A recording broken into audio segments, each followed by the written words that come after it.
गोपीनाथ महाप्रभु temple जे adviser भाव अच्छा doctor Chittaranjan मिश्र महाशय मंचे उपस्थित अच्छा आपण अंचल आपण मानकर पुओ पद्म पुराण विष्णु पुराण एवं जगन्नाथ संस्कृति सहित ये माटी जड़ित अच्छी एवं ये माटी सहित ओतपुत भाव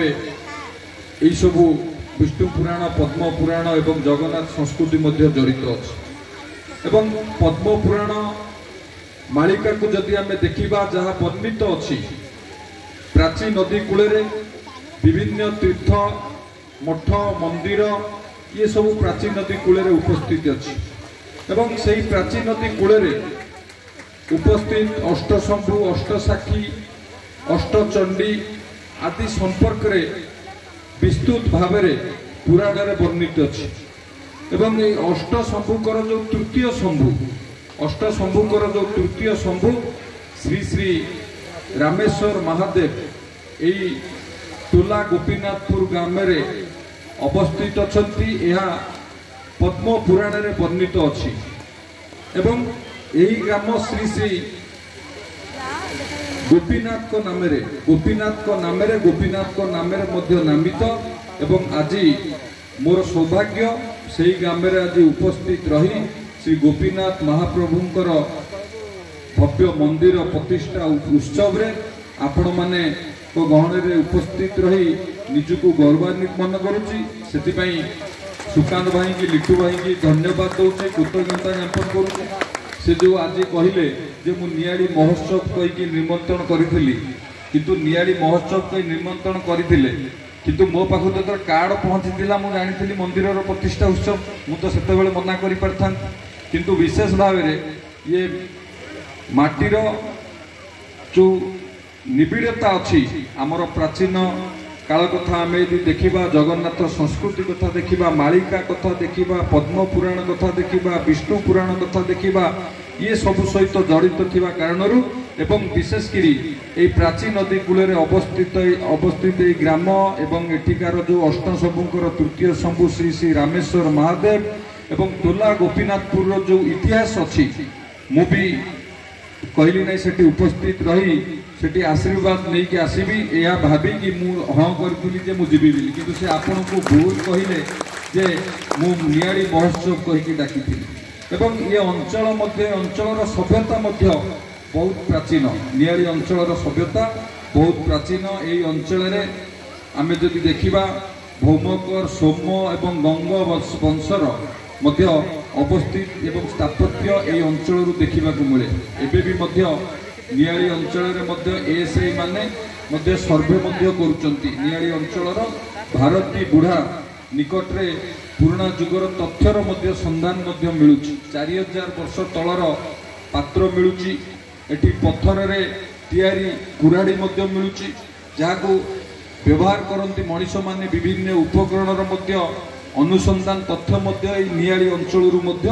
मिलूँ तेणु एवं एएसआई बहुत काम करुँच नियाड़ी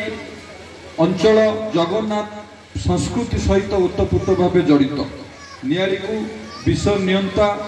जगतरनाथ महाप्रभु जगन्नाथ कर मामू घर बोली ये अंचल कहुए आम समस्ते जानीचे श्रीक्षेत्र जगन्नाथ सहित नियाड़ी माधवकर मामू भणजार संपर्क जेतबेले रथ यात्रा रथ टणा हुए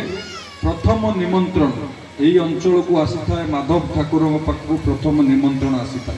एवं निमंत्रण रक्षा करी माधव ठाकुर पुरी रे विजय होता ये अंचल स्वतंत्रता आकु सारा ओडिशा जानी सारा अंचलवासी आपको जानते एवं जो विष्णु पुराण कथा मु कहूली विष्णु पुराण सहित ये अंचल नियाड़ी अंचल कथा विष्णु पुराण रे जो उल्लेख अच्छी आम एरनंग असुर कथा आम समस्ते जानी सी विष्णुकर जड़े उपासक विष्णु को पूजा करती विष्णु को आराध्य करती विष्णु को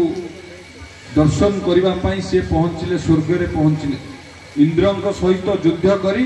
विष्णु को मर्त्य को आणिकी आसी एवं विष्णु को मर्त्यलोक को आनी विष्णु को से सबुदिन पूजा करती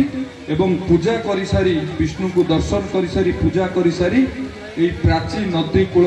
आम्र वृक्ष मूल पोतिकी रखि था एवं सबुदिन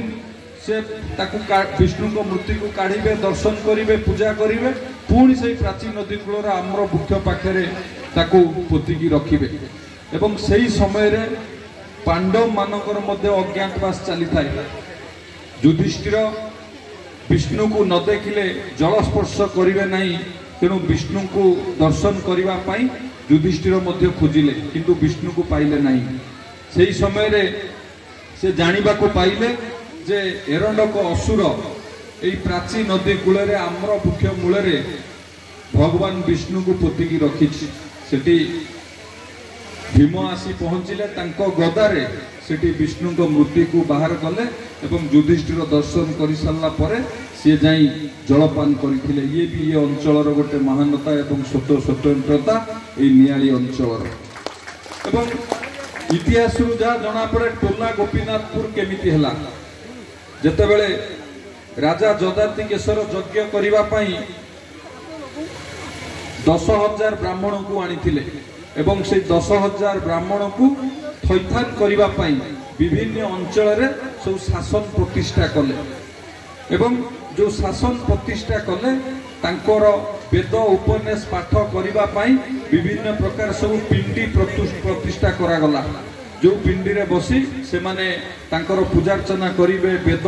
उपन्यास पाठ करिवे से पिंडी सब प्रतिष्ठा करा गला एवं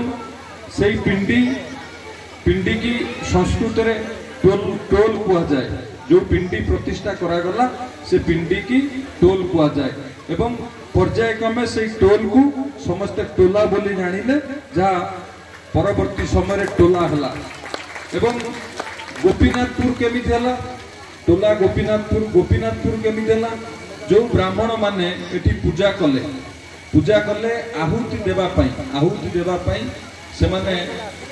तांकर उपासक भावे विष्णु बा कृष्ण बा गोपीनाथ से आहुति दबा पई तांको उपासन करंती तांको स्थापन करंती एवं आहुति देला बेले राधा को आहुति दिया जाएनी केवल कृष्ण को आहुति दिया जाए यज्ञ रे जोथि पई गोपीनाथ को मध्य से माने प्रतिष्ठा कले पर्यायक्रमे एठी टोला गोपीनाथपुर भावे यही ग्रामर नाम इतिहास रूपा जना पड़े पर्यायक्रमे ये टोला गोपीनाथपुर है तेणु ये ग्रामर बहुत इतिहास सहित प्राचीन सभ्यता सहित आम जो देखा सनातन संस्कृति सहित ये ग्राम ये अंचल ओतप्रोत भाव जड़ित अच्छी तेणु यही ग्राम आज आम समस्त एकत्रित होइछे एवं निश्चित भाव ये आम समस्त एक सौभाग्यर कथा खाली एतिकी नुह आज जदि आपण श्रीक्षेत्र जीवे श्रीमंदिर जीवे सेठी मध्य 22 पाहाचरु गोटे पाहाच टोला गोपीनाथपुर नाम अच्छी श्रीक्षेत्र श्रीमंदिर गोटे पाहाच अच्छी तेणु आपण मैंने निजको गौरवान्वित मने मने अनुभव करुवे जे आम ग्रामर ऐतिह्य आम ग्रामर संस्कृति आम ग्रामर परंपरा आम ग्रामर प्राचीन सभ्यता आम ग्रामर सनातन संस्कृति सहित केते आमे जड़ित अच्छे ये सब मध्य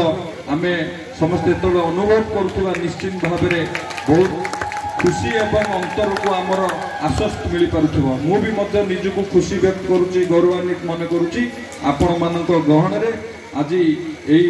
जगार आज छिड़ा